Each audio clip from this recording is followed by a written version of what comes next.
How to fix a Streamlink error 19958. Hello friends, follow the steps to fix this error. Sometimes simply restarting the headset fixes the issue and you become able to connect to Streamlink. So restart the headset.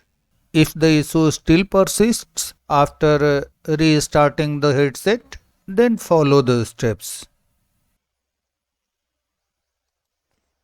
Go to the headset settings interface. Basically, you will have to move to an older version of Streamlink on your Quest 3S. For this, open settings on your Quest headset. Then go to privacy and safety or whatever it is called. Go to installed apps. Click on Streamlink. Click on release channels. Choose previous, opt in and apply the changes. For safe message, close Streamlink and restart your Quest headset. Then retry Streamlink. That's all friends. Thanks for watching the video.